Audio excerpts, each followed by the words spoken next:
Adjust the focus. Hello, I'm Leroy, and today I'll...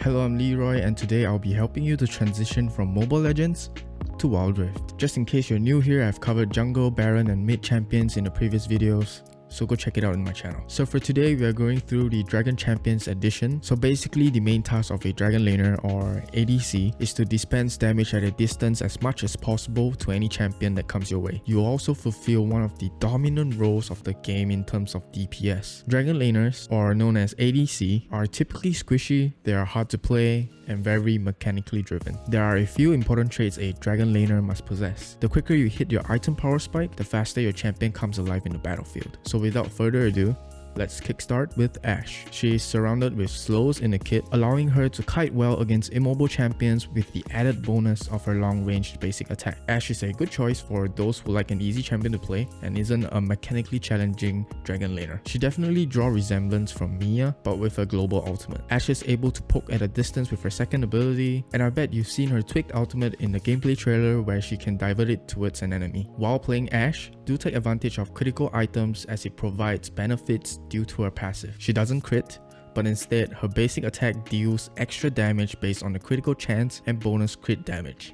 Draven. He is one of the highest damage potential champion in the game. High risk, high reward. Just like Bruno from Mobile Legends, you have to juggle your augmented basic attack for maximum efficiency. With good range and mobility with his second skill, you're able to farm at a safe distance as well as instilling pressure in the lane. His ultimate can also act as an opener for a team fight or a finishing blow to a fleeing champion. With his passive, he gets bonus adoration stacks upon killing a minion, trap, or ward, which converts the stacks that grant him extra bonus gold when killing an enemy champion. Draven loses his adoration stacks when he dies, so balancing between safe laning and aggressive play does not come easy. Playing Draven is definitely very rewarding. However, he is also reliant on his teammates and his early game.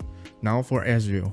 With the hands of a skilled player, Ezreal can be very impactful and effective in the game. He's a high skilled ceiling champion that relies on precision for his skill shots and quick fingers. The closest champion that I can match him to is Moskov from Mobile Legends. They share a few similar traits, both being very mobile and having the potential to solo carry a game. Nothing much can be said for Ezreal, but to perfect his craft, build confidence, and execute his skill shots. And trust me, once you get the hang of him, it'll be seriously fun to play against any matchup.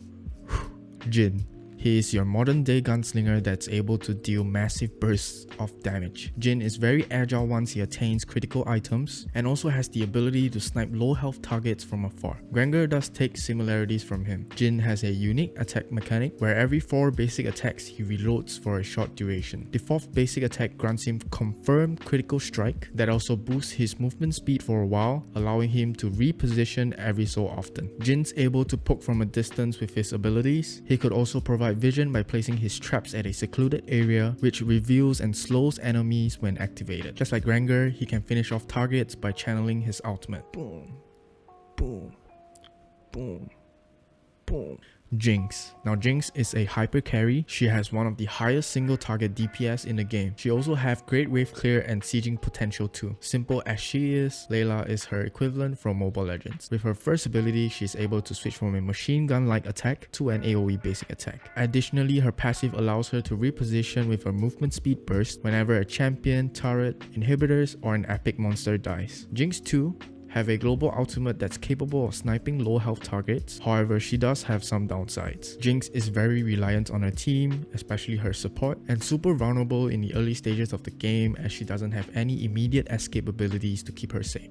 Misfortune. She's agile, does exceptionally great both in single target and AoE damage. She's a lane bully that can poke extremely efficiently with her abilities. Unfortunately, she is the only champion that I can find similarities to from Mobile Legends. Misfortune has a very potent laning phase, and she transitions well into the mid game, especially when she's ahead. She has a lot of poke potential with her first and second ability and an AoE slow which she can follow up on ganks. Bullet Time, Misfortune's ultimate, is an AoE physical damage dealing cone shape ability. It's a great spell to to use in a coordinated team fight. Her only negative is that she doesn't have any escaping abilities or gap closers, but all is well if you position her correctly. So Varus can efficiently deal hybrid damage, which allows him to fit into basically any composition. He's also pretty consistent in the mid to late stages of the game, along with long range attacks, great abilities, and a multi-CC ultimate in his kit. Varus is like Hanabi in Mobile Legends. They both share similar ultimates, where it's a skill shot ability that transfers to multiple enemies in an area, stunning whoever that is affected. With his offensive abilities, he's able to deal a ton of damage based on the percentage of max HP when procced by his passive. However, he is highly immobile, and if Varus gets caught without an escape ability like a flash, just like any other dragon laner, he is practically dead. Lastly, we have Vayne.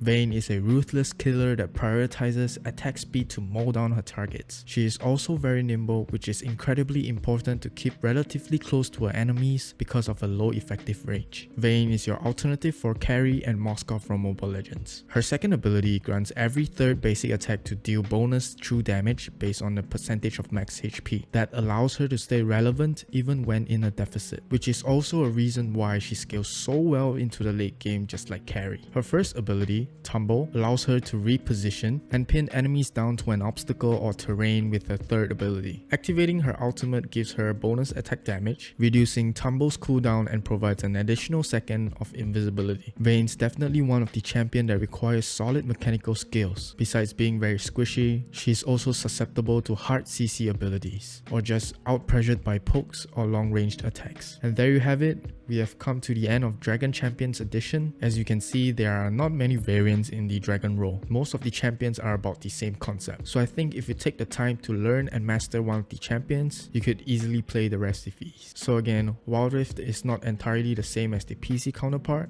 but I hope this video or this guide can help you clarify your playstyle or to find identical champions in Wild Rift. So in case you missed the other roles that I covered, you can check it out on my channel. And if you appreciate the work I do or like the content in general, subscribe. Also, I would like to welcome you to join our community at Discord. We discuss mostly Wild Rift in general over there, so yeah.